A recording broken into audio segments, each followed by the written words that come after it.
And what's going on, you guys? This is your boy Scotty by Nature TV. And Jamar before. See, that's why I never go off. I was just about to say that's why you don't never be going I on hate mute. it, girl. And that is exactly why I'm never doing it again. And we're here for episode 95 of the Prelude. All right. How you feel about Baby. we 5 episodes shy from 100? How you feel Old. about Old. But you know what? Blessed. Blessed and Very highly blessed. favored. Amen. We are blessed. We are blessed. Okay. Now, tonight's guest is from Chasing Dallas, okay? And I know a lot of people been wanting to hear from this particular chef, okay? Because not only does he serve up food, but apparently, according to the show and to the viewers, he serves up the mess as well. But we're gonna be here tonight to ask him the burning questions, and if we have some time, we'll allow you guys to ask questions as well. So without any further ado, let's go ahead and bring him in. And we have Chef Marquise of Chasing Dallas. Hey. What's going on, y'all? How y'all feeling? How y'all doing? All right. I'm doing pretty good. Thank you so much for blessing us with your Thank presence you on for the the platform. invitation. I'm glad to be here. Oh yes, yes, yes. So again, y'all, after this, we're gonna ask the questions that we have, and then later on, if we have some time with Marquise, make sure you guys ask the questions in the comments or put them up on the screen so he can answer them directly. So, for those who may not know who you are, just tell us who you are, what it is that you do, and an interesting fact about yourself that the audience may not know about you. So my name is Marquise. I have been here in Texas for at least almost 2 years now. I'm 33 years old. I'm a father of one. I have a little girl. She's 6 years old. I'm a chef. I've cooked for a lot of people. Some names because people think that I don't put no names out there. I cooked for Snow Green. I cooked for Francisco Lindor, baseball player. I cooked for Angela Yee on the radio. She has her own, radio show now called Way Up, I guess. Yeah. So cook for a couple of people like that. One thing that is something that people don't know, I'm getting into like different types of art. Like for example, I got some right here. Let me show you. I was about to say, you gonna be a rapper too? Like abstract art now. I'm like getting into like Ooh. black art and stuff like that. So in my apartment, I'm putting like new arts, little, So you're about to be a collector. I'm big on art. I like to go to art galleries. That's what people don't know. So yeah. Oh, okay, I like that. I actually thought I'd collect a couple of those pieces like that too. I know Scotty's seen some by like black women with these huge Afro puffs and like very Afrocentric features. Definitely. So, I love that stuff. I love art. One of my other favorite questions to ask a lot of our guests who are a part of the LGBT community is how did you navigate your queerness as a child? Like growing up, a lot of us kind of knew So as we a were child, different. I'm not going on a guilt trip, but go with me. So I was molested as a child from a close friend of mine. So I guess that was my first sexual little rendezvous. So that sparked at the age of 10. Suppressed it for years. It popped up back when I got into college because I got the freedom to do what I want to do. I'm a PK, so preacher's kid. So religion. This is fire and brimstone, all that. So with that, I was very in a place of keeping things hush hush. When I got to college, I met my first actual boyfriend, and he exposed me to the gay scene, parties, clubs, concerts, stuff like that. Then I got tired of it, and then I got married to a woman. I got tired of it because for me, I lose interest real quick. So if I vibe with you and I rock with you, we good. But once this gets old, I'm like, I'm tired of this, and y'all niggas are weird or crazy. I don't got time for it. So yeah. See, so my first introduction of that was in college, honestly. Oh, so you didn't really have like the child. No, I wasn't wrestling. Don't get me wrong. I had my moments in my mind, but I didn't pursue nothing. I was too scared to do that because being in a church public eye, everything was Ooh. that it should watch. So yeah. See, I didn't even have the option of women. That wasn't even something I even looked in that direction. So we just had to figure it out whichever way we I see could. you. So since you did this in more of your later years as a college person, I'll kind of readjust this next question. So from the experiences that you had with your first boyfriend, that kind of introduced you to the scene and the clubs and things like that, Mhm. was what would you say was the greatest lesson that you learned from being a part of that scene? The greatest lesson that helped me out was, Hmm. I'm gonna be honest. I don't think this now, but I've learned that niggas ain't shit. Like niggas will just have fun for you in a moment and then keep it moving. Like damn, like you really didn't give a fuck about me. You know what I'm saying? Yeah, that's Yeah, true. It's true. it's just Dang. selfish. I do what I want. You know what I'm saying? I'm gonna show you, but at the end of the day, if this gets boring and tired, it's on to the next. So it's sad, but it is what it is. I think that's just us as men. I, I don't even think it's just gay men. I think just men in general just keep it Mm, moving. yeah, listen. Go ahead, Scotty. Scotty, what Uh, you gotta say? You ain't saying nothing. Come on. so so we know you as a person, a part of the culinary arts. How did you find your passion for cooking? Like So what made you for get me, into? you know, us black folks like to eat. Let's be honest. This is Yeah. true. And I'm a country boy. I'm from originally I'm from Tennessee, and so I just loved how the camaraderie of my grandmother and aunties and uncles were in the kitchen singing, prepping food for Thanksgiving and Christmas. And I have a big family, so we had like at least a long table fitting up to like 12 people, Mhm. and just people coming together and telling their life stories and seeing grandma pick greens. And I was like, wow, I love this. This is like the heart of everything. And so doing that and experiencing it, I'm like, okay, this can make some money. This can be lucrative. So at a young age, I can say I was like 12, 14. I was like, I want to be a chef. Like I want to cook. And I really, the things that my grandma showed me while I was, you know, helping her prep stuff, because she had me to her left all the time and showing me like, taste this. This is good. This is how you mix. This is how you do things. I learned that and it just stuck with me after all those years. And so for years, I've been taking her recipes and just modifying them and doing it to my best ability. So that showed me where the heart of food was for me. And I know that, you know, people interact and everybody got to eat. You know what I'm saying? So having that camaraderie and showing that right there, it did an impression on my heart. And then that's where the passion came from food, because I can change this and mix that and add this and do that. You know, so, Mm-hmm. There's Okay. all the, you know, I'm gonna slide this in just only because I saw a post about this, and I don't necessarily believe this is true. But as a chef, I'm gonna ask. They had a question about how to prepare eggs, right? And there was a whole debate on whether you should add the salt and pepper while you're cooking it or add it on after it's already prepared. And I'm no, like, oh, baby, always add it inside of it, because at the end of the day, yes, it don't yes, taste right at yes, the end of the. yes. Only add salt and pepper at the end if it needs some more. You feel me? Because I never needed to add additional, but I Yeah. just need to add because I was like, Mhm. I'm not crazy. I just need to Yeah, know. yeah, yeah. Thank you for You that. know, people be saying, especially this TikTok generation, they be thinking they know stuff. Hmm. No, they don't. Like for real. Like, let's get a recipe book. Not don't go off of what people say. You know what I'm saying? Mm-mm, absolutely not. So I'm not crazy. Thank you. Yeah. Okay, so what would you say would be your favorite dishes to prepare You know, and why? everybody keep on asking me this. As a chef, I've learned how to cook French cuisine food. I know how to do Italian food. Right now, I'm studying Moroccan food. Like I love all the different herbs and spices that come with that. I love seafood. I'm in Texas, so people out here they love their white gravies and chicken. So currently I'm gonna go to what I go to, and it's always seafood. Like you can always put different herbs. I like a seafood boil, honestly. I like Mm. herbed butters with parsley, cilantro. Have a good old I love lamb chops. I love steak. You know what I'm saying? A nice steak and potatoes, roasted potatoes with steak, medium well. You know what I'm saying? I feel Are like you?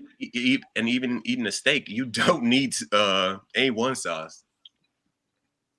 As a good cook, the flavor should be good on it without any A1 sauce. You right, but that sauce. But let's be honest, that I sauce agree, be Jamar. overbearing though. It's like you made all this steak, but then it tastes like A1. Baby. Like if that's the case, we Never should just enough. got some gravy. Like Never enough. Okay.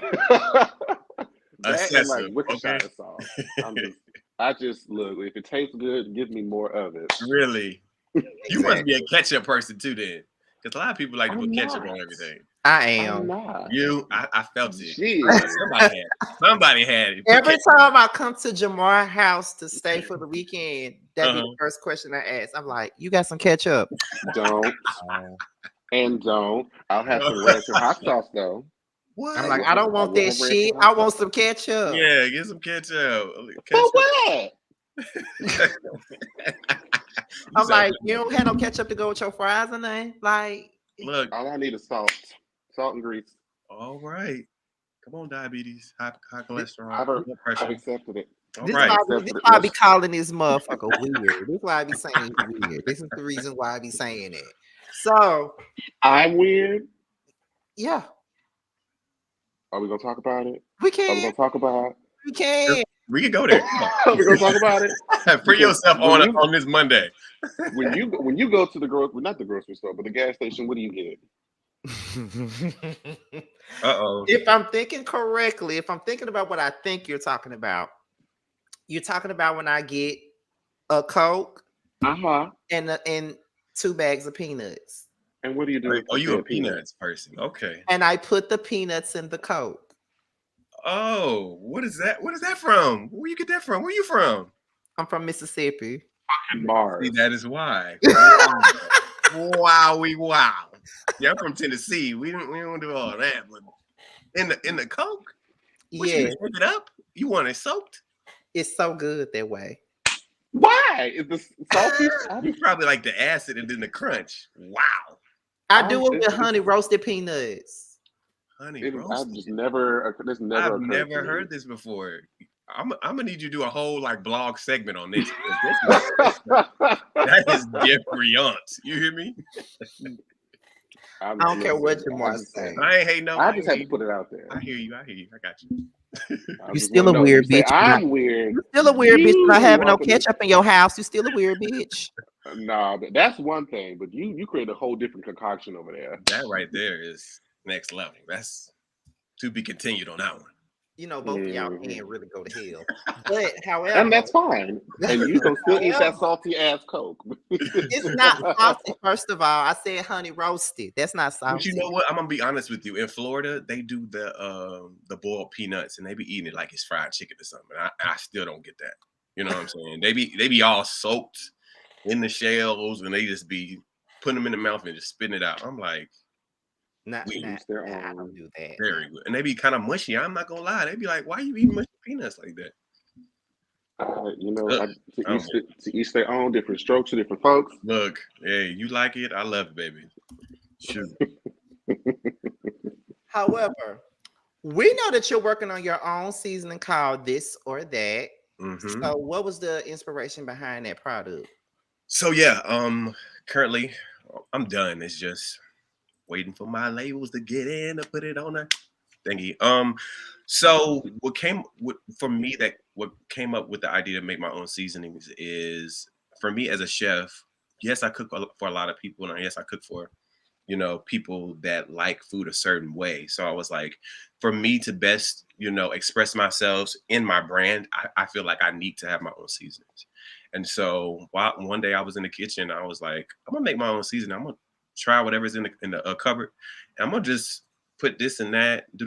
But I did that at first, but in the process over these 2 years of developing and knowing how I wanted to taste and how I wanted to look, what came up with it was I want something that I can put on anything. That's why I call this and that, because it's not just, you can only just put it for this. It's going to be for this and that. So you can put it on popcorn. You can put it on your shrimp. You can put it on your spaghetti.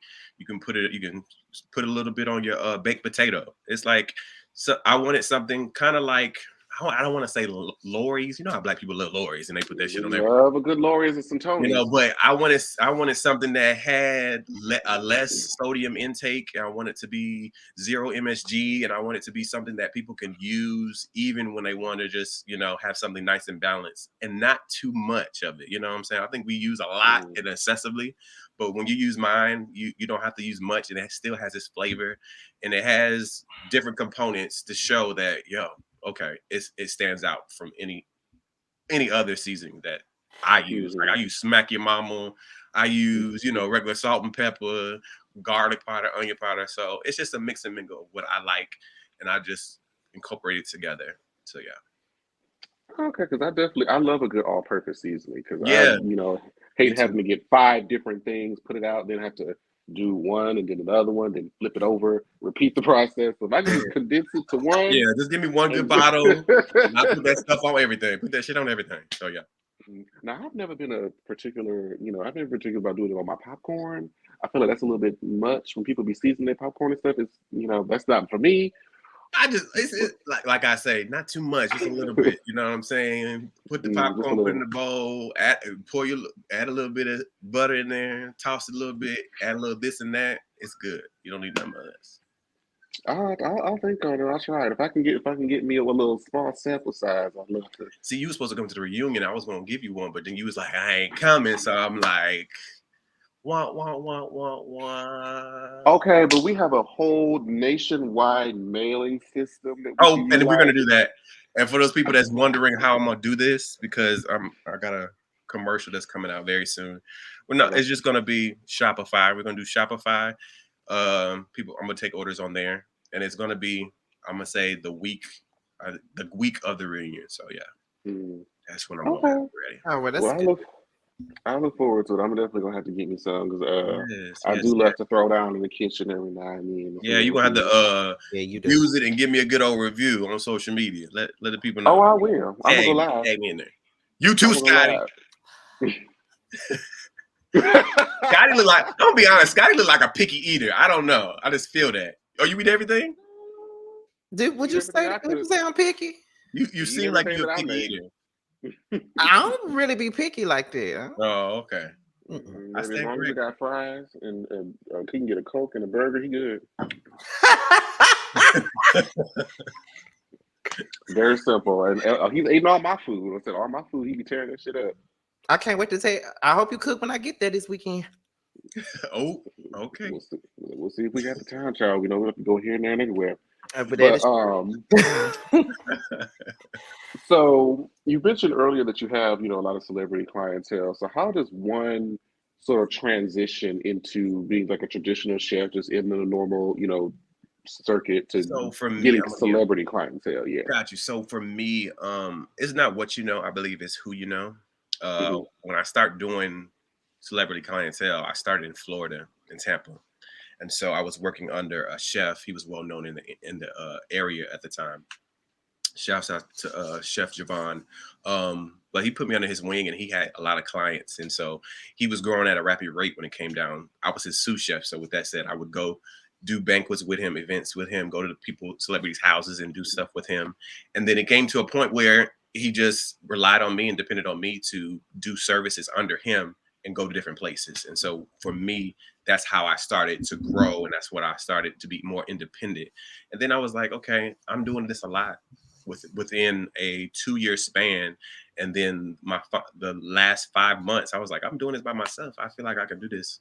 So I just took a limb and put my best foot forward, and I started doing it, and people start knowing my name. And so I started to connect with them.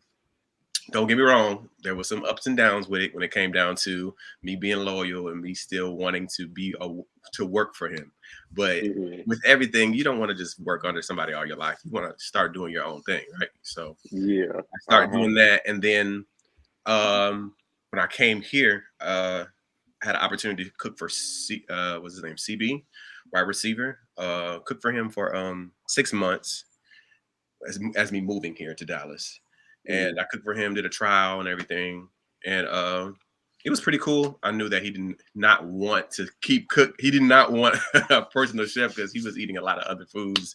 But, they had their off season, on season. So yeah, that's how I started. And so traditionally, when you cook for somebody like that, if they hire you on, like, do they give you like the payment that you get? Is that for the groceries, the ingredients, and like do So they set you up in their house to yeah, prepare everything? it's a lump sum when it comes down to this is a requirement, this is what they want. It comes with an NDA, so you can't be talking about what they're doing.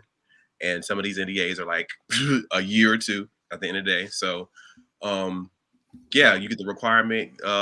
Sometimes it's a deposit, sometimes it is the whole lump sum.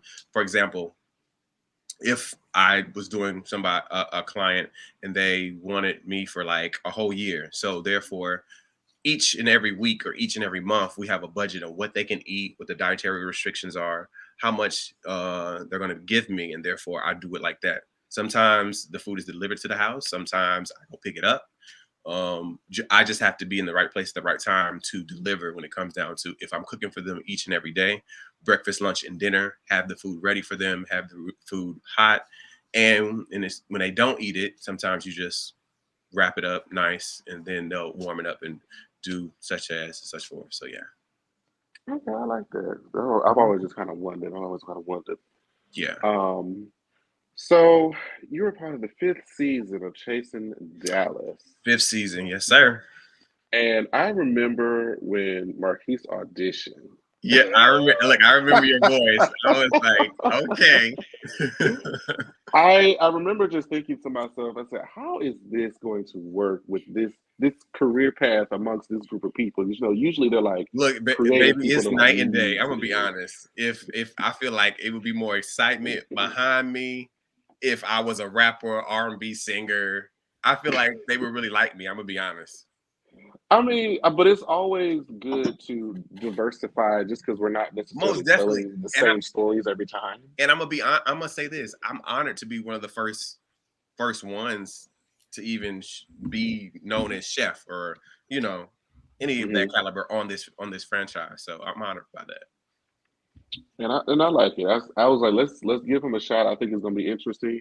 You never know, and I'm sure this works as a cast member and producer. You never know what people are gonna do, Fact. what's gonna happen when they're just out there in the field. You right. So You're right. Look, I'm gonna be honest with you. Like me being a fan and a supporter of this franchise, and now being on it, it's two different things. I was like, oh, okay, this is what we doing. This is how we acting. This is how we gonna portray it is. Okay, cool, let's go. So how did you initially come across the brand, and what was it that made you be like, okay, so this is my time to audition? Listen. So I've been a fan for years. I've been watching the beginning of Dallas when Marquise was on there, spicing it up. I've been watching Atlanta. Oh yeah, when definitely. when Lauren was on there and she was going through her Mm. transformation. So I've been a fan for years. It's just the opportunity presents itself. So I'm close friends with Seven, aka Drew. And so Oh I've yeah, just yeah, yeah. been talking to her, having a relationship with her for years. And she was like, I think there's an opportunity for you to be a part of this cast for season 5. And I was like, what, really? Okay, do what I need to do, who I need to talk to. So she was like, let me talk to who I need to talk to and see if we can make it happen. And so yeah, she's been my open door. She's been one of my closest Judies, just to pour into me, encourage me, and give me the ins and outs of this reality stuff. Oh yes, and we love Seven, and I'm sure she had her own hazing season when she first got introduced, Yeah, and so she she's like, let me. Definitely. Everybody hates her. yeah, yeah. We Woo, we man. talk about that frequently, but yeah, they can't say people don't know who she is, so it is what it is. This is true. This is Facts. true.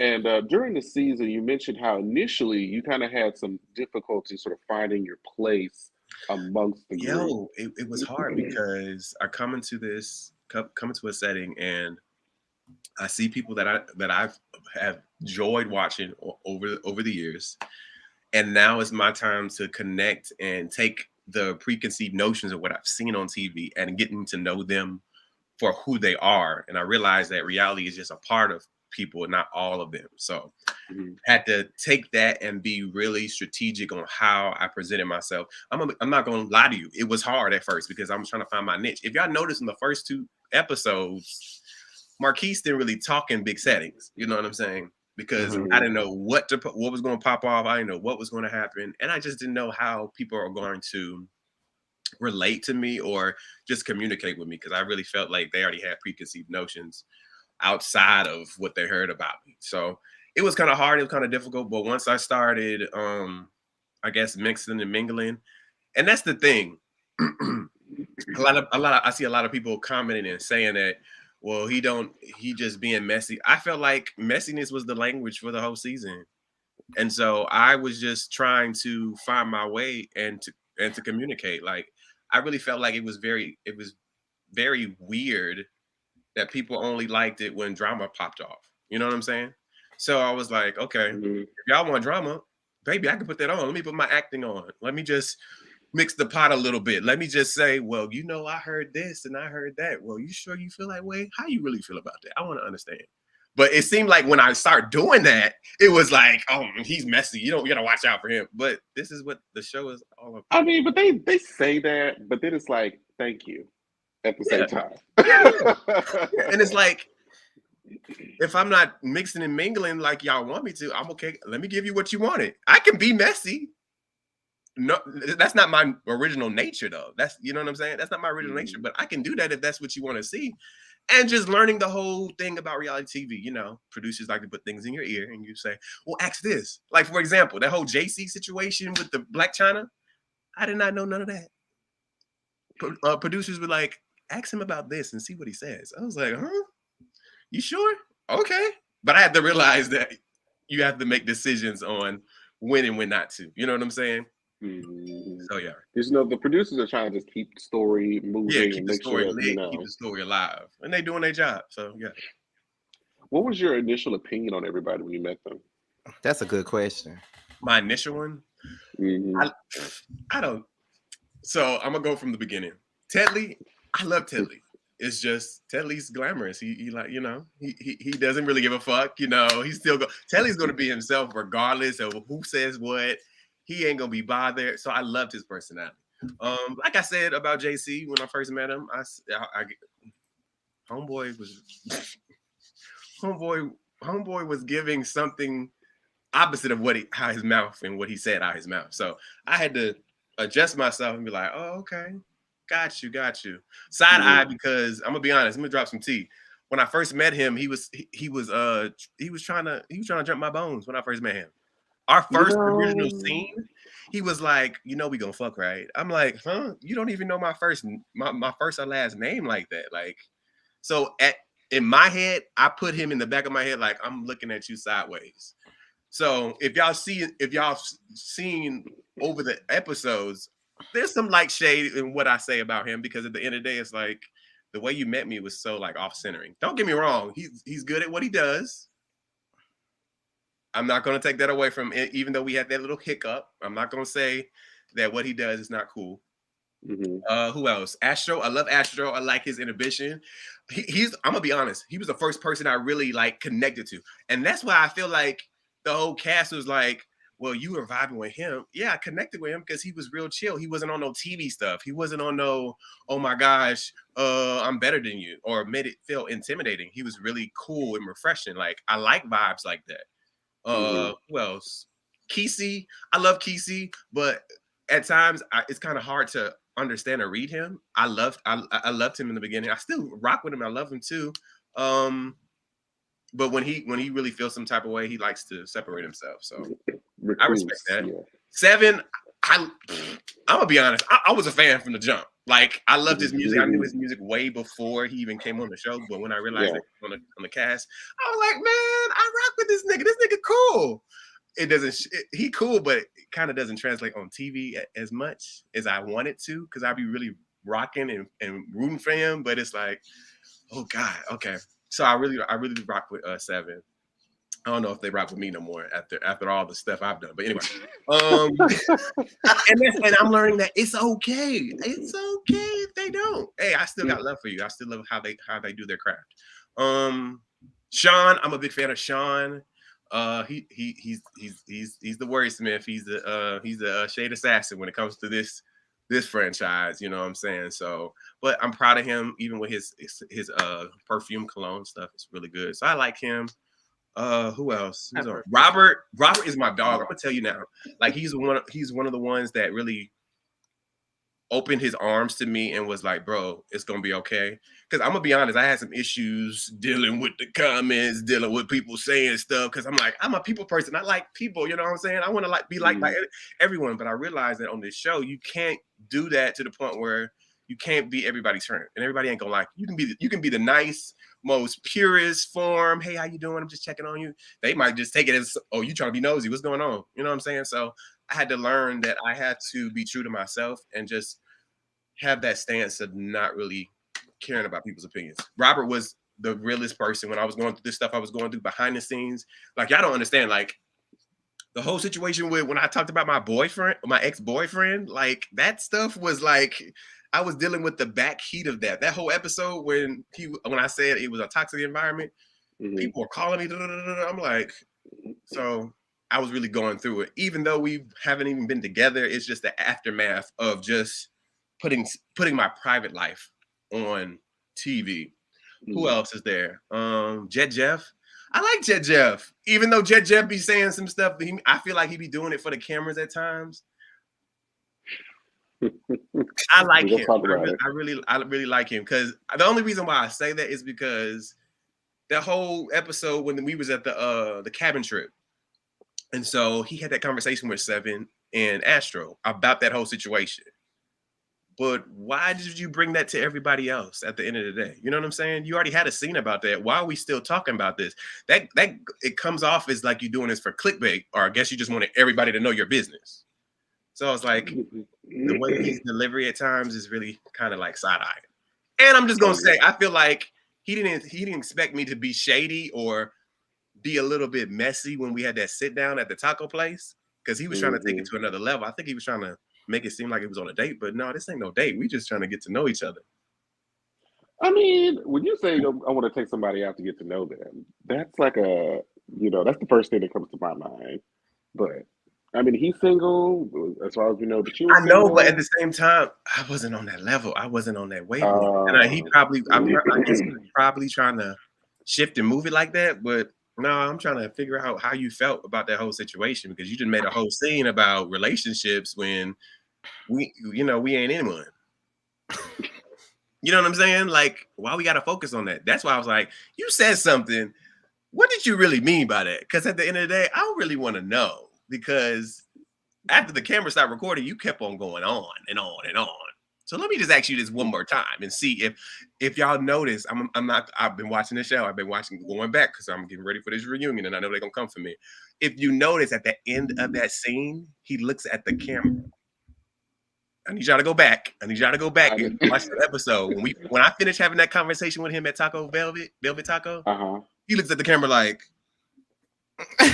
boy, you was on some shit. So why act like you're not on some shit and then they be mad at me for saying the shit that he said? Well, it didn't make no sense. Who else is on the cast? I feel like you covered everybody. I covered everything? Yeah. I feel like this. At the end of the day, it's all love. Because at the end of the day, I got no beef with nobody. Well, let me be messy real quick, because this is just talk to the chef. Come on. I just got to get this off my damn chest. You say, because this ain't even a part of the question, but when you say that the first night you did the scene with JC and he just randomly just came up to you and said, we're gonna fuck, and you was turned off by that. So if he didn't tell you that on the first scene and you got to know him, would you have fucked him? Probably, I'm not gonna lie. But after that, it's like, why don't we have any coof? Like, why don't we have any like like, why can't you just be chill, like live in the moment? Like, I ain't trying to jump nobody bones, but if the time arrives and the nature is chill and cool, maybe. But when a nigga like that, you gotta look at him side eye, like, what the fuck is his motive? What the fuck is he trying to do? How was he supposed to come at people? How you doing? And keep that shit on lock and control. Because it's kind of like when you do, because like, niggas look good all day long. Look, let's be honest, niggas look good all day long. But I got self-control to be like, okay, I know you look good, but at the end of the day, I'm not gonna be out here renegading and being a hoe. Be like, hey, you fine? We gonna fuck. We really go. Nigga, what? I think it was a little abrasive. And it's my this you gotta understand. This is my first impression. First impression is Okay. everything. I get what you're saying. So it's like, nigga, what? I get it. I just want to know if you would have done it. Nigga. I mean, Yeah. It's not like JC is not an attractive person. He's not ugly, let's be honest. But I think it's like if you lead with that, it's like if you lead with that, your whole motive was that. And trust me, when we get down to this nitty gritty of this interview, I'll tell you some more tea because it's a lot more. Because he's a lot more stuff about me. There. I'm like, this is okay. All right, well, I can't wait till we get to the mess. So, one of the best scenes during the season was the one that you did with JC and Robert, where y'all talked about being fathers. So, do you consider yourself bisexual, and what would you say is the differences between dating a man and dating a woman? I'm gonna be honest. I like what I like, and I get tired of things real quick. And so, with that said, to label myself, I guess bisexual. But currently, right now, I'm not really fucking with niggas. So I'm fucking with females right now. So the difference between is I feel like there's I won't say a sense of loyalty, but there's a sense of care. Like niggas that be out here, they don't really care. They just do what they want to do. They want their cake and eat it too. It don't matter how fast or quick they get it. They're for themselves. Or I can say, I'm not gonna say every man. I'm gonna say the ones that I experienced. And you got to understand, my past relationship was 5 years, but he was still doing what the fuck he wanted to do and try to act like he wasn't. So right now, I feel like in this aspect for me right now in the season, females is where it's at when it comes down to, I don't know. It's how I feel. I can't put, it's how whatever I feel in that moment. Don't get me wrong. I'm a ride or die. I love commitment. And I'm not out here like people think I be out here. Like, I'm not out here willy-nilly like that. If it's only for some content, let's be honest, because that's a check. But and we love check. You know what I'm saying? For the check, it's cha-ching. Like, it's paying bills. You know what I'm saying? So, but yeah, I would say that. Okay, so, what challenges, if any, have you faced being an LGBT parent? Has anyone ever tried to undermine your ability to be a parent to your daughter due to your all the time? There's always questioning. It's always, yeah, girl, you didn't have a baby with a faggot, you know, stuff like that. Or is he a real man? Does he flick his wrist? I'm a real man. Like, I'm not prissy. I'm not dainty. You know what I'm saying? So it's like. Even if you were, it's like, and even if I was, like, exactly, even when I was, I still have a responsibility for my child. So take that out of the equation. Why are we even focusing on that? So yeah.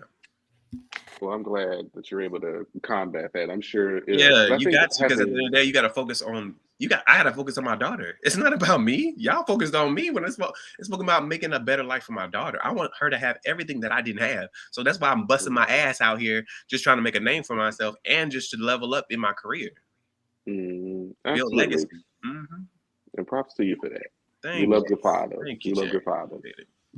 Ooh, it's a long one right here. But we're getting into the mess though, like I wanted it to. Let's go. So, I almost read the wrong way. See, now you laughing. It's got to be juicy if you're going to laugh before you even ask the question. So, one of the most talked about moments from the season was the scene where you and Jeff, where you asked the question to Jet regarding his opinion on Kesey and Seven's relationship dynamic. Later on, Seven mentioned that you had a conversation with Kesey on the phone saying that Jeff had all these things to say in the scene without mentioning that you asked the initial question. Looking back, do you feel like you caused the initial rift between Seven and Jet? Caused the rift. I feel like there was already tension from the get-go from there. Let's say this. Look, because people are watching, and I'm trying to say this in the best respectful way. Let's say this. I don't mess a happy home up, but I will move some furniture. Let's say that. And I felt like in that moment I moved a little bit of furniture because if you're rock solid, nothing should phase you. And my thing is, it wasn't my opinion. I wanted to just to put the spotlight on what Jeff really said and what he meant. Mm-hmm. That's why I said if I can be honest, I'm paraphrasing on what you said. Is that how you really felt about the situation? Let's be honest. Jeff could have said to me, "No, we ain't talking about that right now. I respect them, and we're gonna keep it pushing." But he kept on going as if he wanted to answer the question. You can tell me, "No, I don't want to talk about that," but you kept going. So therefore, you really wanted to say what you really wanted to say. I just asked the question of what you really said about the matter. Get that shit off your chest.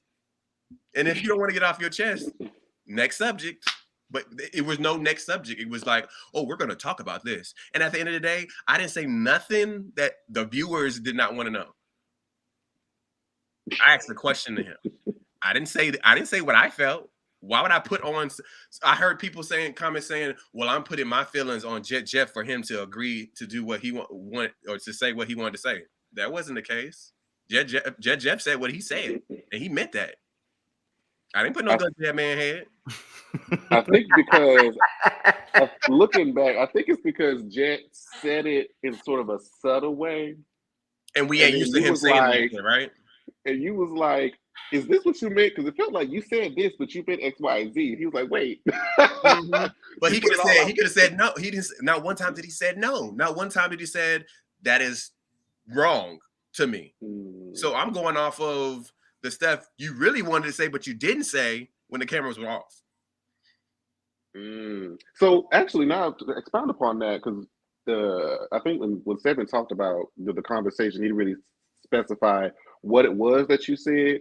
When you had that conversation with Kesey, what did you tell Kesey that Jet said? This is the thing. I wasn't originally. I was not talking to Kesey. I was just talking to Astro. Astro was on the phone with Kesey, and Kesey was on the phone. So it was like I didn't control Astro to do that. He was like, "Let me get what's the name on the phone." I was like, "Oh, so he three-wayed you in because we were thinking that you called Kesey. The thing is, I was already talking to Astro. I was already talking to Astro about the situation.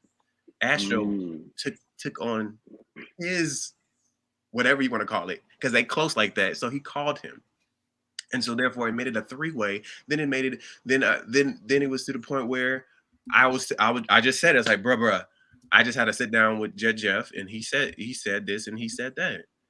But I was only telling them so when you do see somebody, you know what the fuck they're saying. So they'll be in your face, smiling and grinning in your face, not knowing what they're saying. I feel like as me trying to be a good friend, kind of like that whole Astro situation. I feel like in my point of view, I'm telling them what has been said, so you know what the fuck is going on before you see somebody, so you don't be hoodwinked or swiped up. Mm-hmm. But it came and backfired on me. So they believe Jeff more than they believe me. So it's cool. It's cool. I'll take that. I'll take the for that. So you had good intentions. Had good intentions. The way that you but moving forward, it makes me not want to say a damn thing else and just let shit fly where they belong and let them just see it on the camera so they can see what's going on. Because honestly, it was pure intentions on my end. And there's certain things that you just learn. Like now that you have a season under your belt, you probably like if you were to go into a new one, he's like, oh, I know what to do. I know better how to navigate. I'm clocked and ready, baby. I know what the fuck to do now. Ain't nobody got time for that. So another comment that was made from that conversation, and there was a following scene that Seven and Kesey had. They were in the studio, and he said that I forget if he was referring to either you or Astro. He said, y'all need to talk about how y'all are fucking. And it's kind of funny and crazy because I was just like, what the fuck? Like, I'm going to be honest with y'all. Like, I was like, out of all stuff, you want to say that? Maybe that's good for TV and maybe it's good to mix around a little bit. It was like, oh, really? This is what we talking about? But my thing is you wasn't supposed to hear that conversation, even if that was the case. That was, I talked to Astro and Astro said he was having a conversation and that conversation came up. But even with that said, it's not true. And even with that, you're going off of something you thought you heard on the phone. And if you heard on the phone, okay, We ain't talking about y'all sexcapades. Like, I don't talk about nobody's sex life. That's what I'm not gonna do. For me, how I was brought up, I don't talk about people's sex life. And don't get me wrong, I'm out here doing my OnlyFans thing, but I'm not promoting. I'm like, hey, go here, follow me, subscribe here. Da, da, da, da, da. If you see it, you see it. You know what I'm saying? I'm not breaking my neck just to make a coin or make it seem like it's all about that. No. I don't do that. I know I don't do that. That's not the type of person I am doing. So people exposing that or trying to make it a storyline when it's really not. Okay, that's what you want to do. I'm not gonna bicker with you. Because I think around the same time when that rumor was getting started, the whole video was circulating, people had seen it, and people thought it looked a lot like it could have been Astro in the video. But you're saying that that's the thing. It's not. It was a young boy that I met at the gas station. Let me just tell a story because people keep on trying to put. Let's talk about it. I was at the 7-Eleven, and I was pumping motherfucking gas. This a young nigga comes to me and talking about, hey, can I borrow $20? And not borrow, can I have $20? I was like, I felt like a pimp in that moment. So I was like, nah, nigga, you can go to this bathroom, I'll get you $20. So we go to the bathroom. And I did what I did. There's more, it's more to the video too. Y'all just see that clip of me giving some guap 3,000. And it's not Astro. That wasn't his torso. That wasn't his legs. Niggas out here be skinny. Let's be honest. I'm hollering. Well, if there is a full video, my inbox is open. It is a full video, but I didn't post it. Oh, that mercy. So Scotty, tell homeboy on your group chat that ain't true. That's not Astro. Okay. That ain't what that is, okay? And if it was, I'll be happily to admit it. But that wasn't. It was not. I mean, now can you see how people could be like, you know what? It could be if there was. Yeah, because they're looking at body, they're looking at legs, they're looking at abdomens, they're looking at skinny legs, skinny arms. No, it wasn't him. And I wouldn't be ashamed to say if it was him, but it was not him. Well, y'all heard it here first. Well, he fully explained that this. Please let that marinate and let y'all think about that and sit on that. And for the people that don't believe me, okay, it's all right. We're moving on. Next question, Tiffany. So let's talk about this whole situation that happened with Ariel. So you guys have mentioned that she was chatting in the DM. This is y'all want me to tell y'all the story? Y'all want me to really tell y'all the story? Yeah, because I'm sick of people trying to come for me when I have not checked for people. At the end of the day, all due respect, we love Barbie Bank Rose. We thank her for the her contributing to Dallas. She's one of the OGs. But I did not search for her. She found me on social media.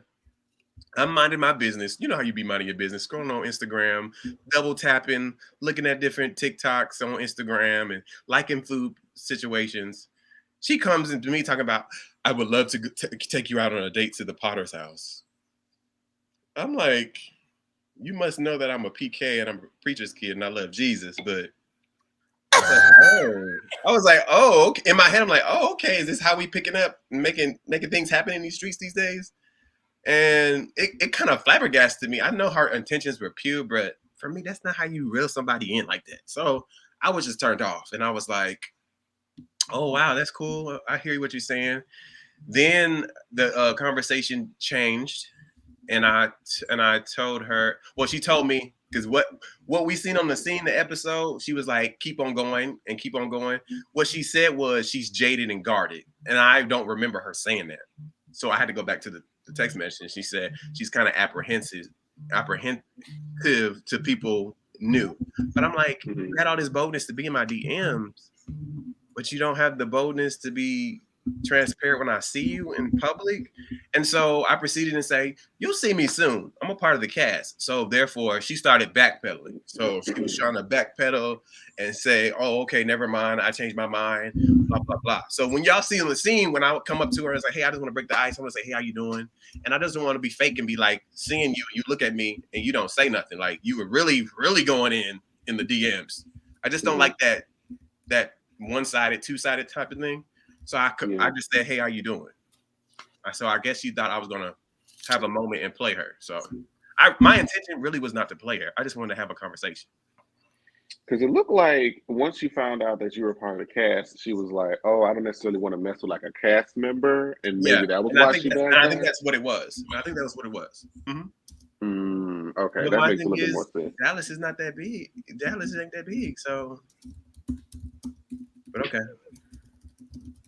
Well, my next question is I definitely wanted to touch on that what you had mentioned on Hariana's thing. Shout out to Hariana about the whole JC wanting to fuck. I said, "Now hold on, huh?"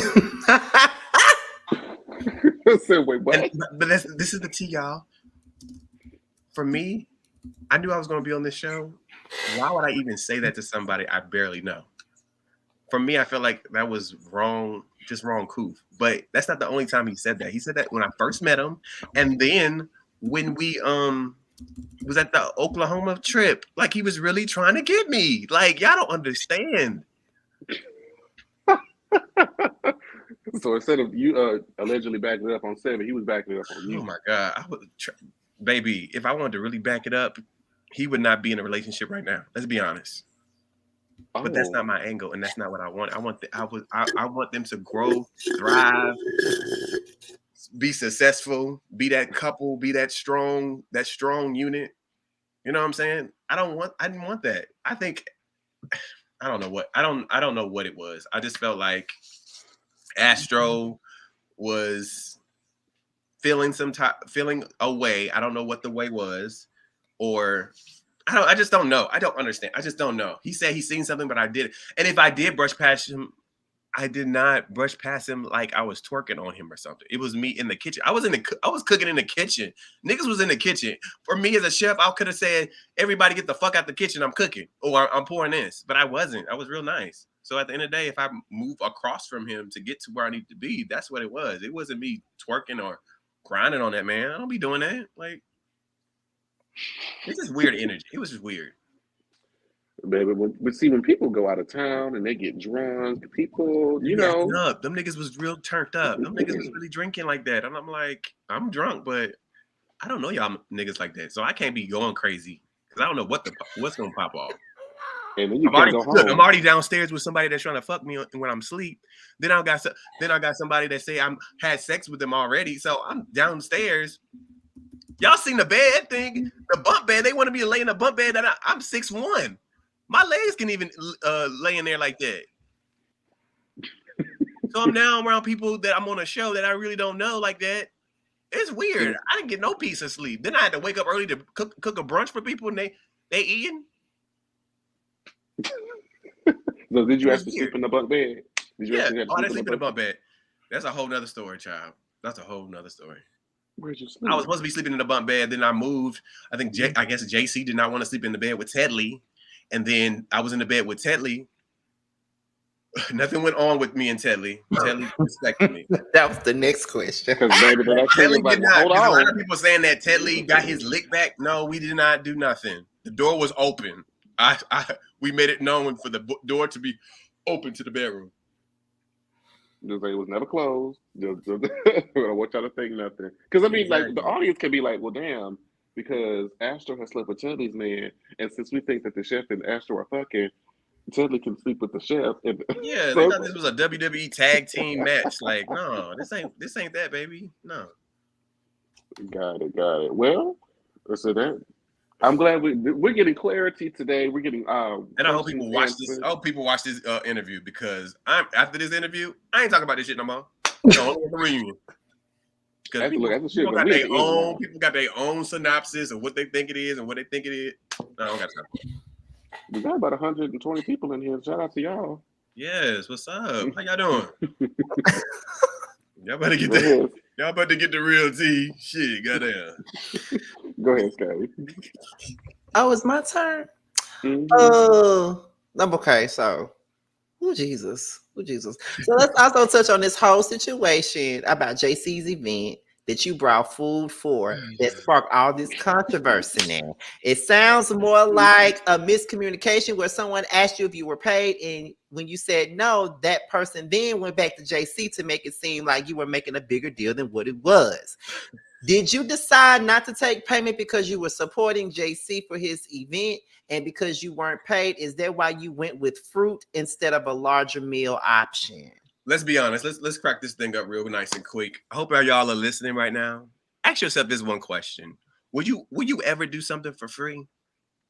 Will you ever spend your hard-earned money that you worked hard for to present yourself for somebody just because to make them look good? Fuck no. Okay, so no. But this is what the kindness out of my heart, since we were on this fucking cast, I said, sure, I'll do it. But this is the thing though. He calls me 3 to 4 days before. Let me just tell you. He told me that he had no money to give me. Now, was that before? So you initially was like when it was initially brought to you. He said, bro, I need you for an event. I would love for you to come up, do this event. I will pay you, and therefore, I want you to set up and everything. Last minute, he tells me he couldn't pay me. So you thought you was paying initially. Bought some stuff because I was really excited to do an event for him.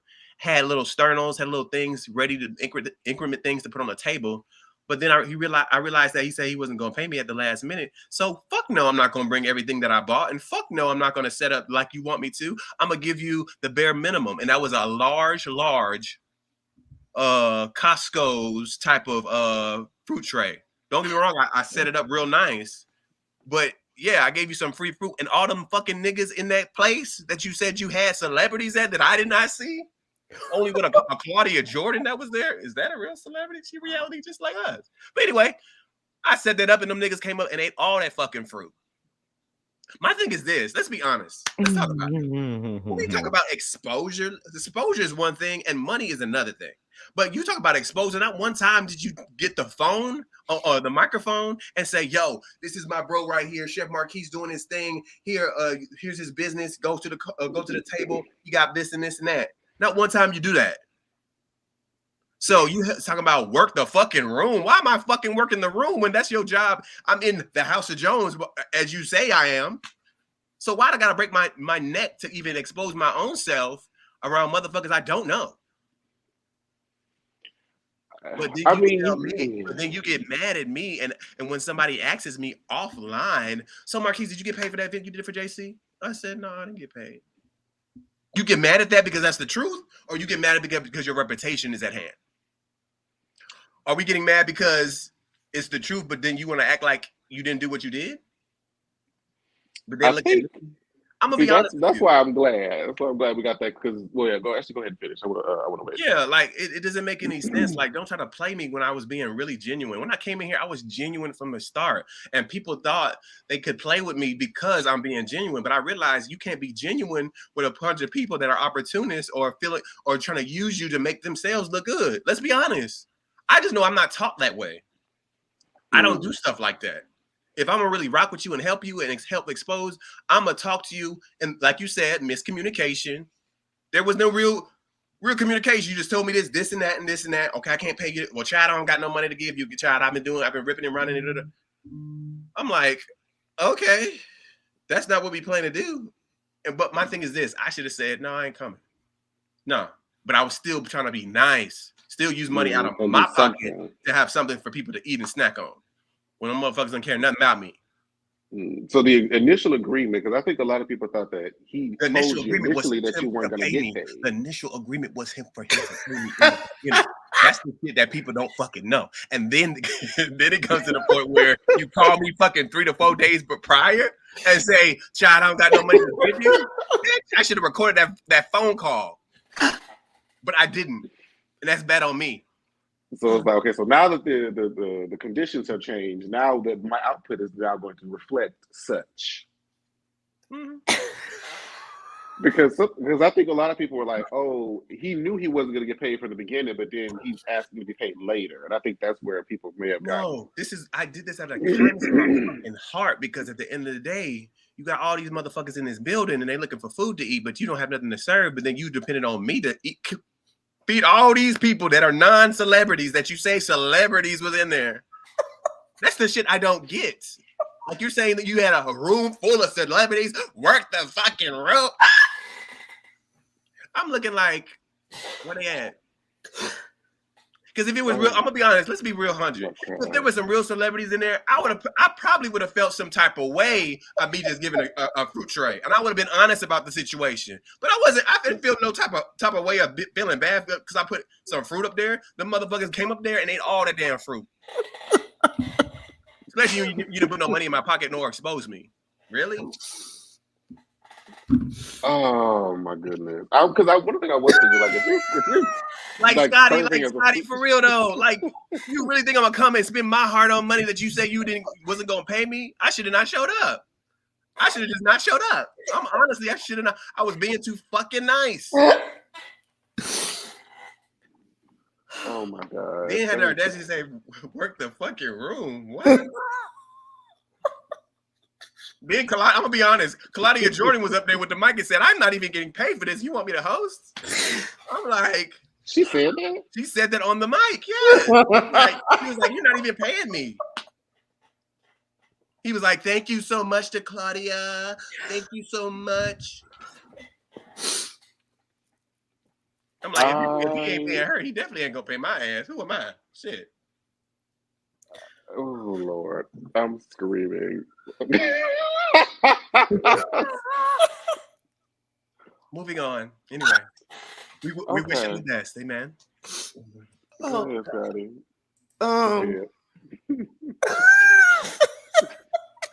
Okay.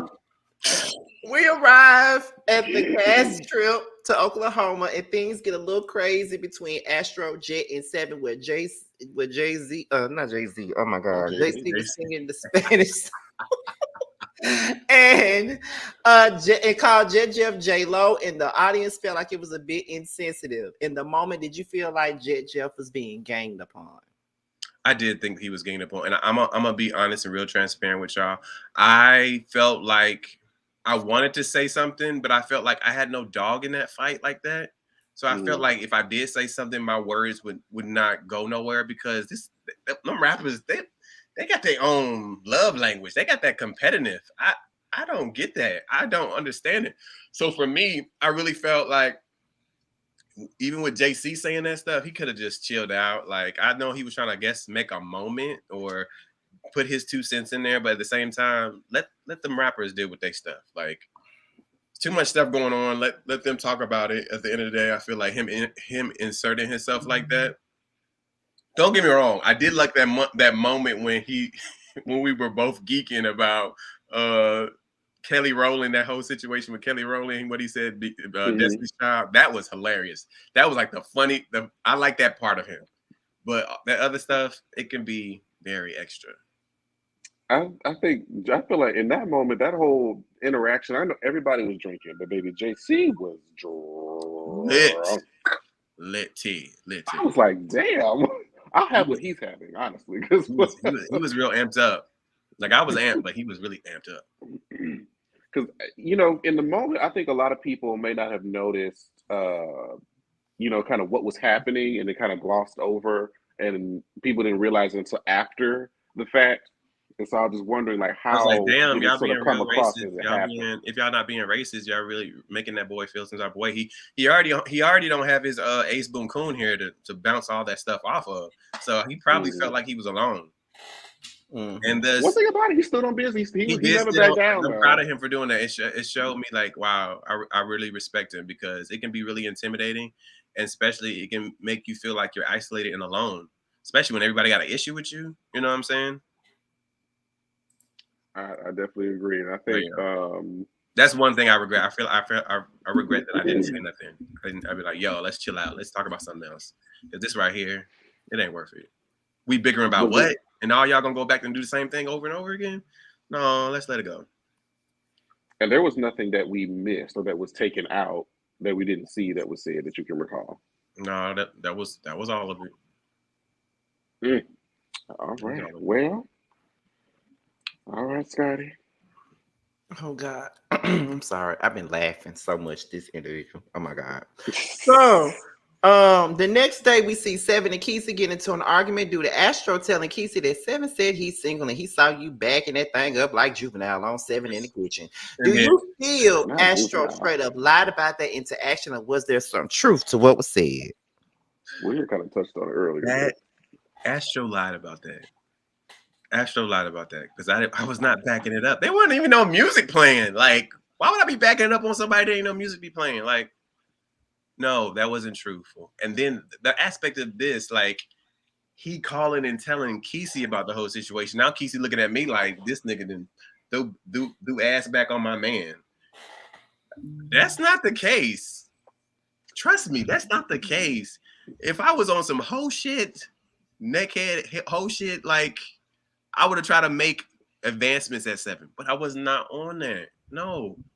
And I think what made it feel more like a lie, and when watching it back, is because when I think Seven was trying to ask directly, why did you say that he was backing it up on him? And I think Astro had said something along the lines of, I didn't say that he was backing it up intentionally. I'm like, intentionally? There's only one way to do this thing. You know what I'm saying? There's only one way to do this thing. So when you want to say that it wasn't intentional, what are we saying? I hear what you're saying, but what are you saying? Like, come on. It was like you was on the phone with your friend, and you know, he said one thing, and then it kind of you put 20 on 10. Essentially. Yeah, I just don't understand. I'm in the kitchen like cooking and like, what the hell, man? You now you messing with my character. Now you telling me that I got hidden motives behind. They already think I'm fucking messy. So what else is there for me to do? Like, that's why I said I don't remember that. Like, who and that wasn't me just trying to, not just say it didn't happen. It was just me like, I don't got time for it. Like, can we move on from this? Like, why? Then you start to like, you roll with this man. You drove with this man all these hours, and this right here is how you're gonna handle it. I was like, you should have just thought about this before you wanted to say something. I understand he wanted to be loyal, talking to one of his, close friends, but at the same time, it's like we gotta think. We must stay focused. Okay, we must stay focused. Well, what would you after you filmed the season, you're about to get ready for the reunion in a couple of weeks? What would you say was one of the greatest lessons you learned? I just like how I got to premiere myself. I like how that people got to see my personality. I feel like this whole season 5. Yeah, y'all seen the drama. Yeah, y'all see that. But you gonna know I was on the show. You know what I'm saying? You gonna know that I was here. And so everybody had their name in my mouth. Yes, I did stir the pot. You know what I'm saying? But what I took from it, that is not what it seems. You hear me? Everything is not what it seems. Everything is not what it seems. So it's a life lesson. I've learned a lot. I've learned that when you open yourself to this type of platform, you are opening yourself to criticism, comments, everything. So it's a life lesson. This is on my bucket list, so I can check this off after I finish the season. And what am I looking forward to? You said reunion? Well, since we know we have the reunion coming up, like what would be like one of the things that you learned? I learned to have your own opinion, speak your mind, even when people don't like what you're saying, and to not care about the petty bullshit, and don't worry about if people like you or not. Because I used to be a person that wanted to be liked so bad, but realizing that in this earth, everybody ain't gonna like you, and that's okay. Please talk about it. Everybody, you know what I'm saying? So I can't stress about that no more. I gotta be me. And I saw you mention that you initially wouldn't do another season, and you kind of went dormant on social media for a while. Yeah, because that stuff was messing me up, and I was messing up. It was messing up my clientele and was messing up my business. And so that thing messed me up because if it's messing up your money, then it's like, hold on now. Do I fucking need to do this shit? Look, this stuff. Look, we love chasing. Praise God for it, but this stuff free. Like I'm not getting no residual of nothing. I'm just putting myself out there for people to judge me and still show people myself. So it's messing up my clientele and it's messing up my business. So I was getting real low, and I got off social media to the point where, okay, let me focus and regroup myself and get me back to a place where my passion is still there. So, yeah. Do you still feel the same way as you wouldn't do a season 6? I I don't know. I'm still thinking about it It's early. because, It's early. I'm still thinking about it. But I feel like if I do come, I'm not gonna be dealing with the bullshit like I did this time. Because I had to find my voice. Honestly, I do. Even though I was trying to mix and mingle, I still had to find my voice. And next time around, if I do it, it's gonna be a whole nother ball game. And I'm gonna stand my ground and I'm gonna keep it moving. But maybe if I can be a friend on the show, if I can pull a Barbie Bank Rose or something, just be in the mess and dip out.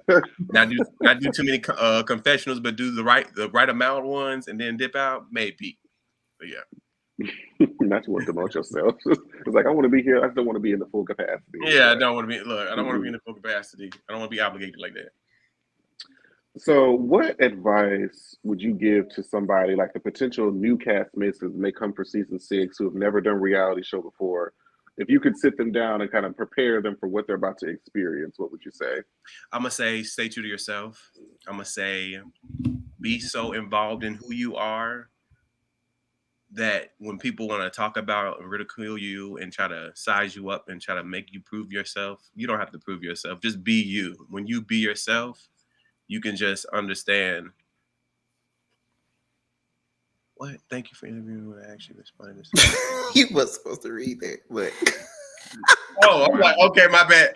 I'm sorry. So for the people that wants to do this for season 6, just be true to yourself. If you're gifted and talented, I'm gonna be honest with you. Since I was a rapper or a singer or R&B artist, you know what I'm saying? Just, I'm sick. just be true to yourself, and whatever you bring to the table, fall in love with it, and show that passion behind it because it can be really intimidated because everybody want to talk about hip hop rap and this and this and that. And if it's like if you don't talk about the hip hop or music industry that you're not valued, but you're valued regardless of what people show love to or what you think that people need to show love to. Just be true to yourself and use it as a platform, promote your stuff and keep it moving.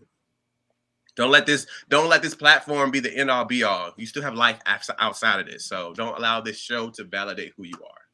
It's a springboard, people. It's a springboard, not the end goal. Not the end goal. Because if this is the end goal, then we got some issues. We got some problems. Okay. But some people, look, they have their own paths. Yeah.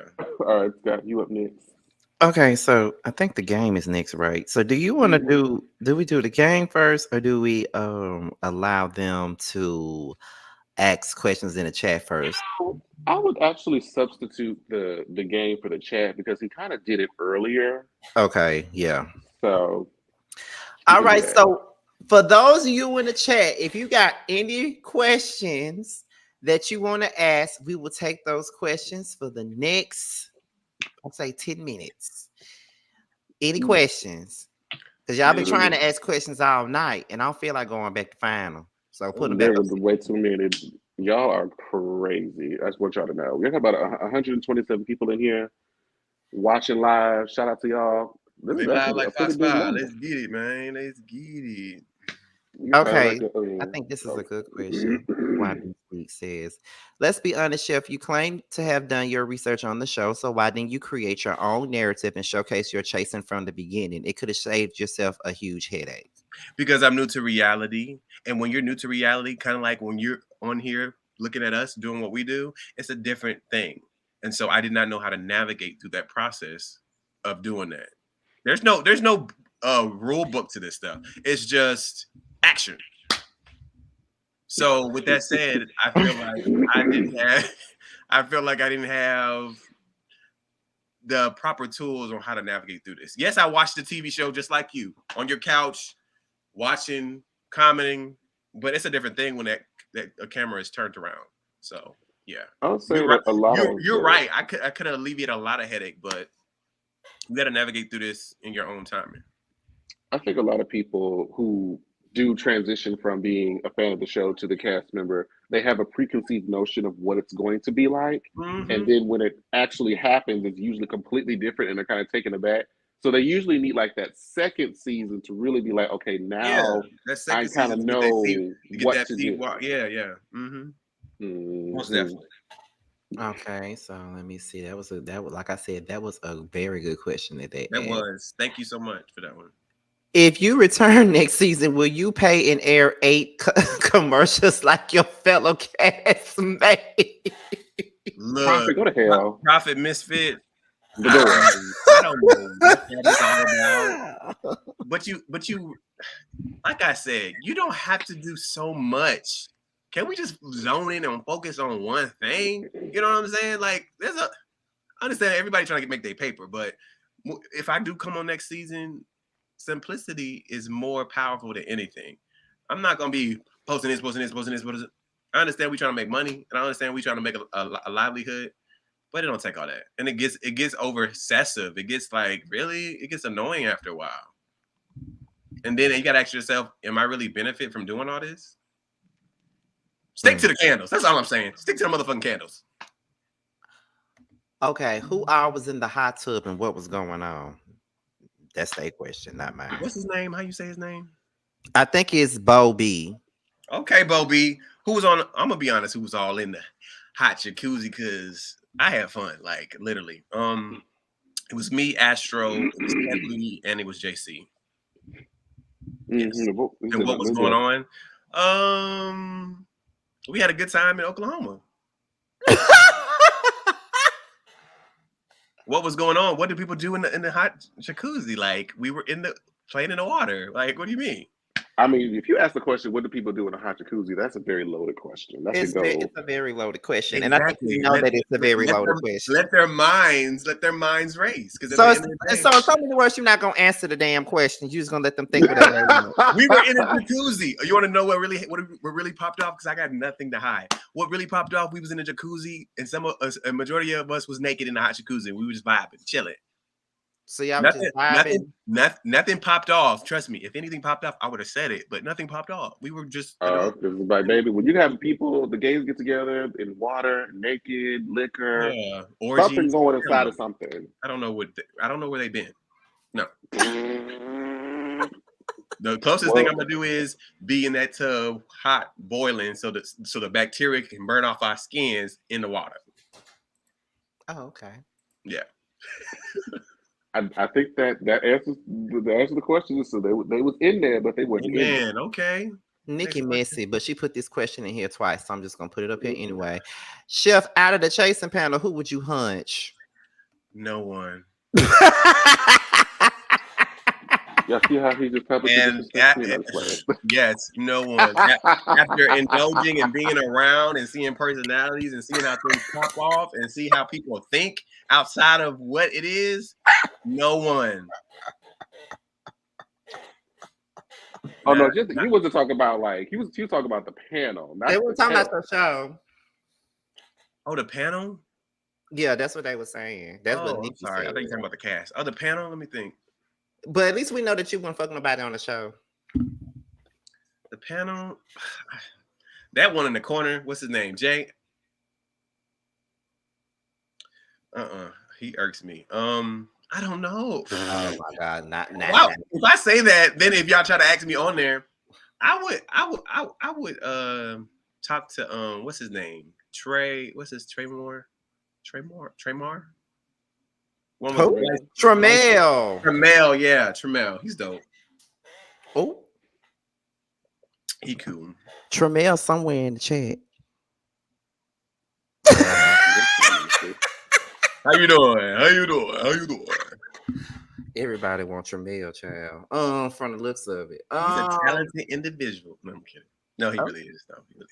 Okay, so let me see. Let me look at the other one. Okay.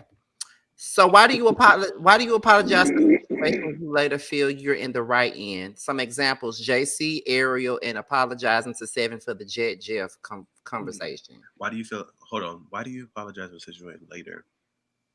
Because the reason. Hey, how you doing, Jada? The reason why I apologize because that wasn't my heart intention to make them feel some type of way or make it seem like I'm out here just trying to be dirty. Like I really have morals and values.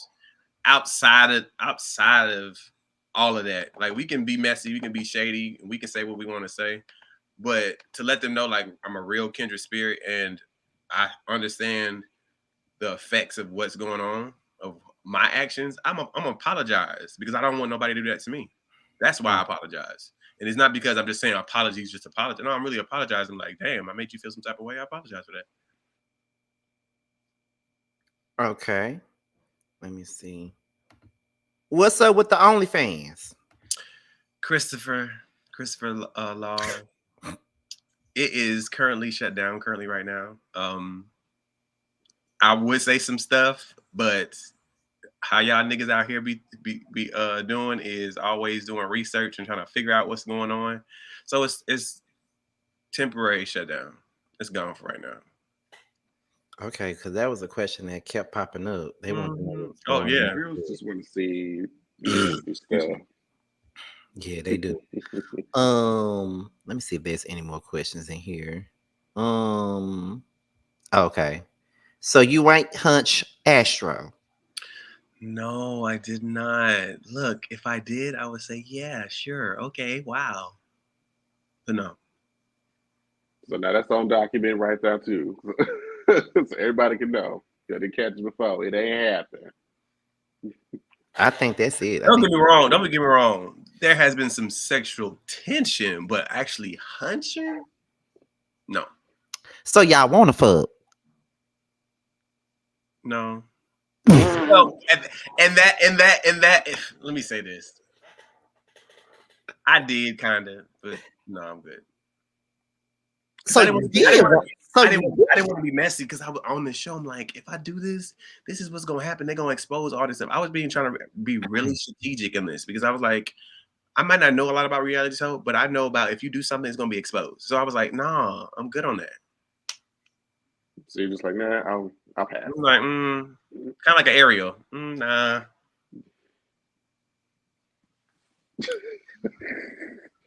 Well, is that the last one? Let me see. It's like two more.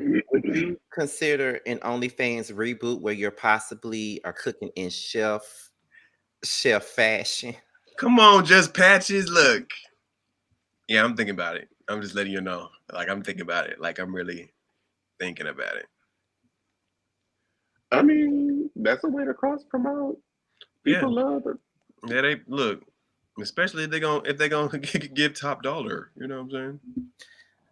Messy, just messy. Who you think is the better artist, Astro or Jed? I feel like they're equally different and equally talented.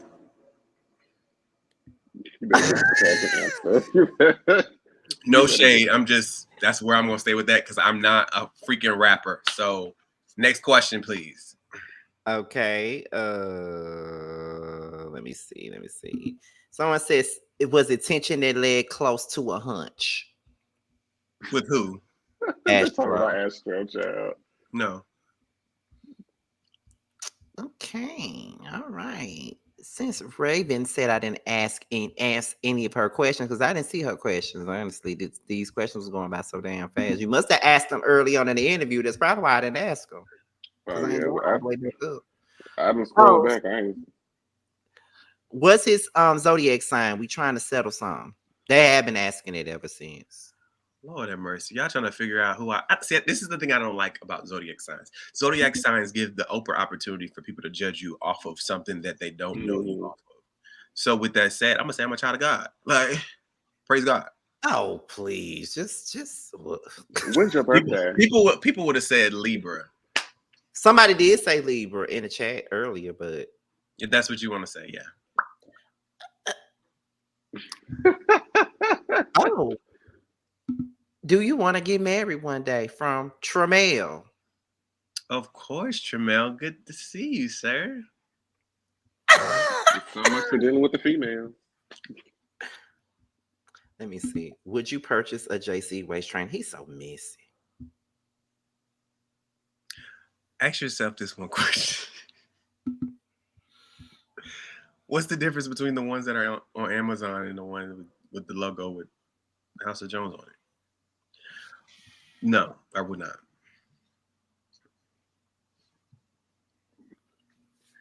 I think that's all. All right. So at the end Oh, wait. Here go one that she said. Where did he get that Gordon Trail shirt from? Child, is this what it is? Or that shade? I don't know if that's I don't shade. know what the fuck that is. What you talking about? He's got that too. So I don't know what that is Now either. listen, I had a two-part. But Nikki, ask it again, because I'm not going up and Miss looking. Nikki want to know what's going on. What's going on, Nikki? Just What's ask going it on? again. I ain't going back up through all these damn A good comments. truth What's the teller. question? Is that right? Oh, somebody paid to ask a question. Oh shit. Thank you for the super chat. How come no one brought up JC swindling his money of Black China again? He's so grand and fraud. Don't know anything about that. Because I feel like they didn't bring it up because it was a celebrity and that was traction for the show. I don't know. I don't know. That was a good question though. Jed Jeff is in the chat and he said, when is the season coming? So the season is coming out. Let me look at my calendar. It's going to be coming out the week of the reunion because I'm going to promote that on that same week. I don't know if the dates are out for the reunion, so I'm not going to say the dates for the reunion. But Jet Jeff, he did ask me this where we talked the other day. So it will be the last week in June. And so it will be that Friday. So let's do it on the 28th. Shopify, baby. So I'm going to get the link and everything. Good question. Period. Shout out to Jet Jeff. We'll see Jet tomorrow right here on the Prelude. He had an interview tonight. Yeah, he does. He does. So I'm gonna go check that out. I'm definitely gonna watch that one. Okay. Someone said, Nikki says, I said, what does the seasoning this and that taste like? And did Tedley draw his eyebrows on at the cabin every day? Girl. I'm sick of this. Now, Nikki, you didn't said that to say that. Block her, girl. You shady boots. Anyway, the seasoning, I can't describe it. You gotta taste it. Like when it comes out, you gotta taste it. It's an all-purpose seasoning, so you can put it on any and everything. And what is this? Did Tedley draw his eyebrow? I don't know about the Beijing on the eyebrows. I don't know. What else was that last part? And and let me see. Oh, that's it for her question. And one last question is, who's your least favorite person on the cast right now? Least favorite person? Let me just say this. They're cool, but nobody during this whole process, least favorite. I'll just say JC.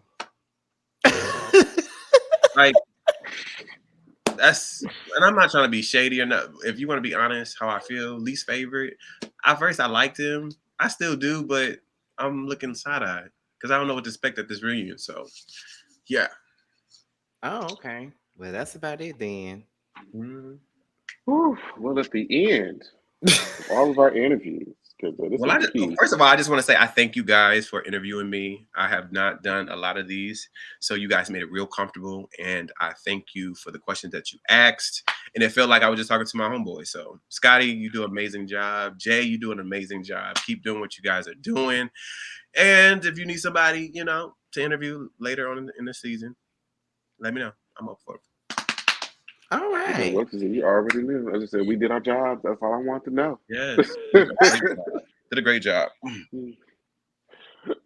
Well, I certainly appreciate it. Is there anything you want the audience to know before we head up out of here? All I want to say is thank you guys for watching and supporting me. I thank you guys for even the haters. Thank you for saying my name in the YouTube comments and just telling me how you truly feel. Because at the end of the day, you're watching me and I'm not watching you like that. All right. So with that said, I'm praying for each and every one of you guys. Keep on chasing your dreams. Keep on fighting for your passions. And maybe one day you can be chasing Dallas. Really. Shout out to Marquise for coming over here to the Prelude. Make sure y'all tune in tomorrow. We got Jet Jeff coming on the Prelude. We're going to talk to him as well. It's going to be a grand old time. Marquise, you're free to go. Thank you so much for coming on, Papa. Thank you for having me. God, no, absolutely. I'm still gonna get that sample. I don't know when and how If I'm gonna get it, but I'm look, gonna get it. just send me your information. If I have to, I'll mail it to you. And I'm gonna use it. I do love to cook. I believe I can run on. Yes. Well, you're free. You're free to go. We thank you again. So, what are you drinking, by the way? What was that? Oh, get a little juice, a little mixed with a little wine. You know what I'm saying? I can't tell you what I'm drinking. It's good stuff. But so you got that good. All right. I just wanted to Look, know. it's Monday. I can't do too much. You know, I gotta go to work tomorrow. But anyway, thank you guys. I appreciate it. No problem. Yeah, absolutely. Thank you so much again for coming. All right, y'all. Bye. Peace out. That was so funny. Baby. I love people that just say, look, we're just gonna lay it out there. And Okay.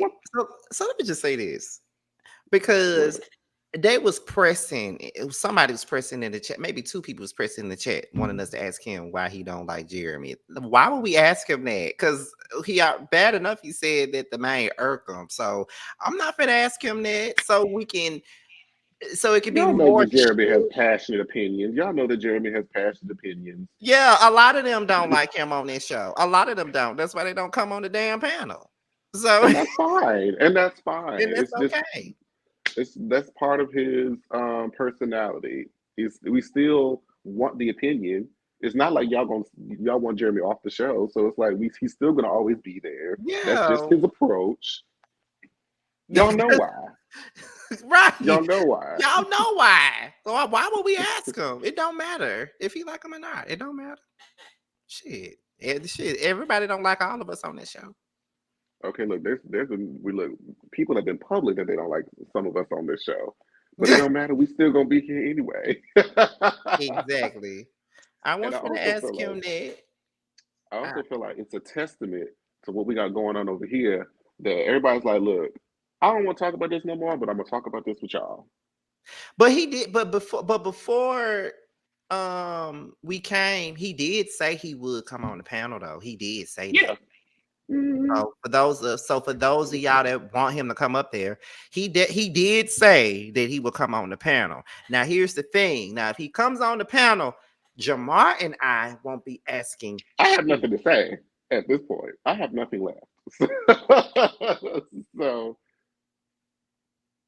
we'll let them go in and let half.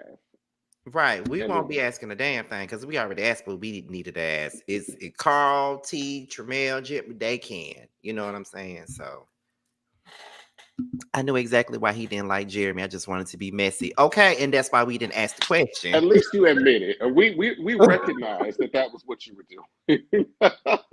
And that's fine. And that's totally fine. But we just like, girl, y'all are a mess. But we love y'all though. Jeremy is a professional witness interrogator. He is. And we love the Prelude deals, and that's that. Thank you, low key. But this was a funny ass interview. It was indeed. I definitely had a good time. I'm glad that he was open and receptive. See, he said he will. See, he said he will. Say you will. But y'all talking about some y'all want to invite him this Thursday. Jeremy not even gonna be there this Thursday. Y'all gonna have to wait then. He ain't even gonna be here this Thursday. I told y'all he was gonna be gone for 2 weeks. Oh yeah, because Jeremy's moving, so yeah, Jeremy moving, so he's not gonna be here. And by that time, the show gonna be over with. So I guess if there's like a one final hurrah or post reunion, maybe if we want to do that, maybe. But we'll see. At least he said he's open to it. Right. You know. At least he said he's open to it. Well, y'all tune in for Jeff tomorrow. Right here on the Prelude. He already stopped by and hollered at us for a little quick second. I'm excited to talk to Jeff. And that will be early. That's gonna be an early interview. Oh yes, my job, because I know typically we do it around this time, 8 o'clock Eastern, 7 o'clock Central. Jet wants to do it early, or his availability is earlier, so we're gonna be doing that at 6 Eastern, 5 Central, a little bit earlier. It might work out for some of y'all. Y'all can listen to us on the drive home from work.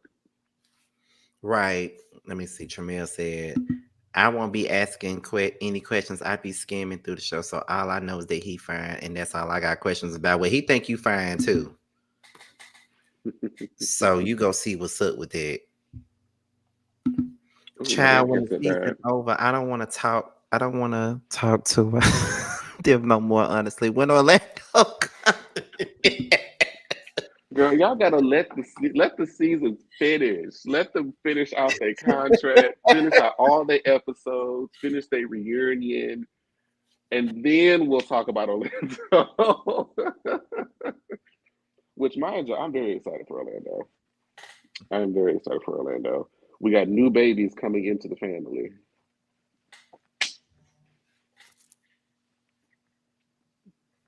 It's gonna be a good time. It's gonna be a good time. Just stay tuned. please. That's all I got. No, somebody Prophet said, is Orlando almost done filming?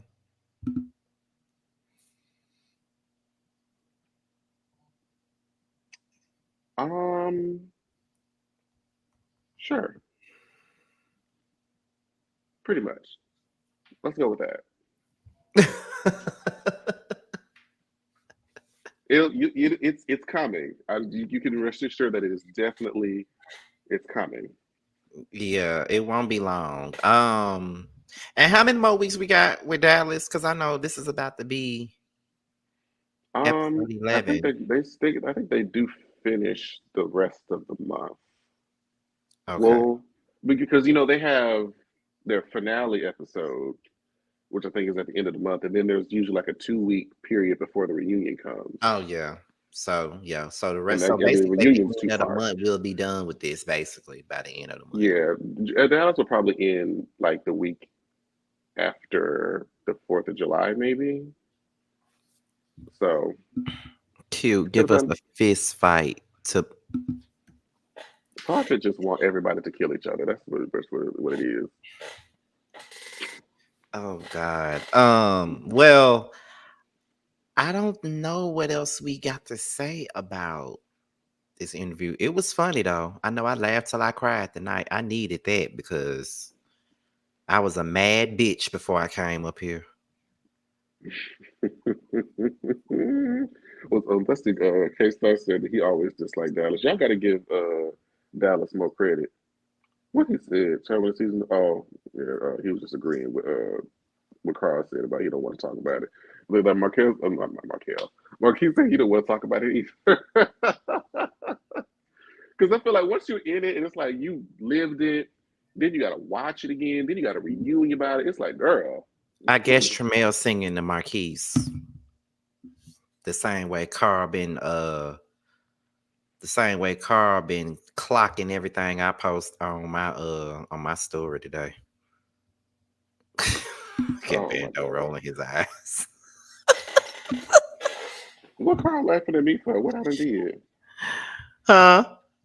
I, It I says, don't know. I oh, don't know why he laughing. so Bando, hopefully what is you Orlando rolling proves. your eyes for? Orlando's gonna be wild. Orlando's gonna be fun. I think having a brand new pilot with brand new beaches, y'all don't know none of them. It's gonna be fun. I'm excited about that. Hopefully Orlando proves to be better. Oh, that's what the Prophet said. Y'all too. Okay, we caught up. Yeah, we through now. All right, y'all. So this is pretty much the end of the prelude for tonight. Thank you guys for tuning in. Y'all tuned in for the chef child. Y'all wanted to know what chef meant. Y'all so messy. What? Because it was like real cute. It's like at the beginning, it's like maybe 30, 40 people. I said, okay, usually around 30 to 60 is the average. But baby, once it got further and further into the bullshit, 80, 100, 120, 130, I'm like, girl, It went to it stuck at 130. It was stuck right there. y'all are terrible people. And I want y'all to know that you're all Very terrible much people for so. tuning into the bullshit. If it wasn't for the chasing panel, I wouldn't even tune in today. It's best panel I've watched. Well, thank you. I Thank was just you. um not too much Tramiel. Oh Ooh. but Wow. But y'all know I have to you know I have to defend that this king. I have to defend. Why? So anyway, back to what I was saying. Because Um my man, my man, my man, my man, my man. okay, Tamar. Okay. But it's your record say always big Luther, by the way. Oh my goodness. But anyway, this is pretty much the end for the prelude. I think that the interview with Jeff, based off of what we talked about, will probably be the last interview that we do for the season. I think so. Yeah. Because it's too many things going on. I'm like, baby, I don't know if I can. I really did it back to back. It's because this just for scheduling. I'm like, this is the only way I can make it work is to do back to back and fit in with these people's schedules. But we'll see. Depending on if something pop off and we just got to talk about it, we might do another one. But as of right now, I think we done. Yeah. So that's pretty much the gist of that. So you going live on Instagram, Carl? Okay, yeah, Carl finna go live on Instagram. But yeah, that's about it. So what y'all do know is that after Chasing Dallas is over, the Chasing panel will turn into the Chasing podcast, where we talk about whatever. Since y'all don't want us to go away for a while, it's gonna turn into the Chasing podcast. And then when Chasing Orlando comes back, we'll be right back to the Chasing panel again. Tramiel, shut up. Let Nikki get your ass on the wrong side if you want to.